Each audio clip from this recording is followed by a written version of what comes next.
আউযু বিল্লাহি মিনাশ শাইতানির রাজিম। বিসমিল্লাহির রহমানির রহিম।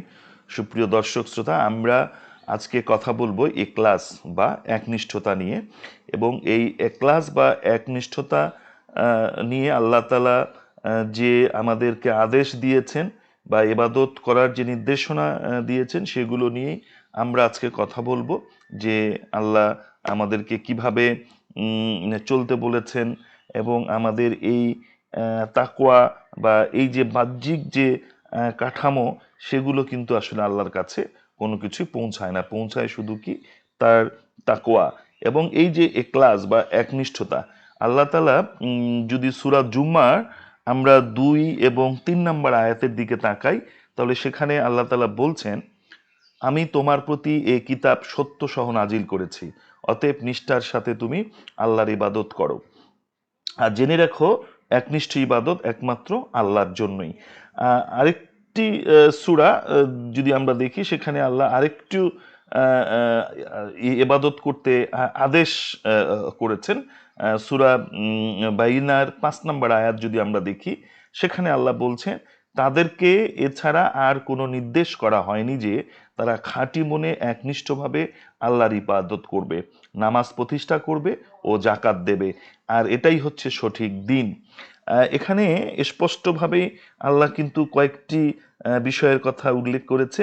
একটা হচ্ছে যে এবাদত করা, নামাজ প্রতিষ্ঠা করা এবং জাকাত দেওয়া বিষয়ে আল্লাহ তাআলা কিন্তু সূরা মুমিনের 14 নম্বর আয়াতে আবার বলছে, সুতরাং তোমরা আল্লাহকে তার ইবাদতকে একনিষ্ঠ হয়ে ডাকো। তবে আমরা অনেক সময় দেখি যে আমরা বিপদে পড়লেই বা কোনো কিছুতে যদি আমাদের সমস্যা তৈরি হয়, তাহলে আমরা আল্লাহকে নিষ্ঠার সাথে আমরা তখন ডাকি। এবং সূরা লুকমানের 32 নম্বর আয়াত যদি আমরা দেখি, তাহলে সেখানে কিন্তু এটি স্পষ্টত, যখন সাগরে বা পর্বতের ন্যায় ঢেউগুলো তাদেরকে ঘিরে ফেলে, তখন তারা খাঁটি মনে আল্লাহকে আহ্বান করতে থাকে। কিন্তু যখন তিনি তাদেরকে রক্ষা করে স্থলভাগের দিকে আনেন, তখন তাদের মধ্যে কিছু লোক সৎ পথে থাকে।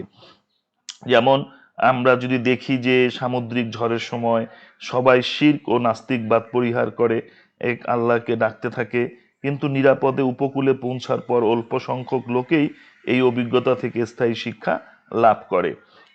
শয়তান একনিষ্ঠ বান্দাদেরকে পথভ্রষ্ট করতে পারে না। আমরা যদি সূরা হিজরের 39 এবং 40 নম্বর আয়াতের দিকে তাকাই, তখন আমরা দেখব যে এখানে আল্লাহ কি বলছেন, যে ইবলিস বলল, হে আমার প্রতিপালক, তুমি যেভাবে আমাকে বিপদগামী করে দিলে, অবশ্যই আমি মানুষদের জন্য পৃথিবীতে তাদের গুনার কাজসমূহ শোভন করে তুলব এবং তাদের সবাইকে পথভ্রষ্ট করে ছাড়ব, তবে তাদের মধ্যে যারা তোমার খাঁটি বান্দা তাদেরকে ব্যতীত। আরেকটি বিষয় খুবই স্পষ্টত, সেটি হচ্ছে যে আল্লাহ তাআলা তাকওয়া সম্পর্কে কিন্তু আবার বলেছেন সূরা হজের যদি 37 নম্বর আয়াতটি আমরা দেখি, তাহলে সেখানে আল্লাহ কি বলছেন? আল্লাহ বলছেন, আল্লাহর নিকট তার গোস্ত ও রক্ত কোনো কিছুই পৌঁছে না, বরং তোমাদের তাকওয়ায় তার নিকট পৌঁছে। তাহলে বন্ধুরা, আমাদেরকে যে বিষয়টি দেখতে হবে যে আল্লাহ তাআলা যে আমাদের যে বাহ্যিক কাঠামো, এটি নয়, বরং অন্তরের যে তাকওয়া, সেটি আল্লাহর কাছে পৌঁছায়।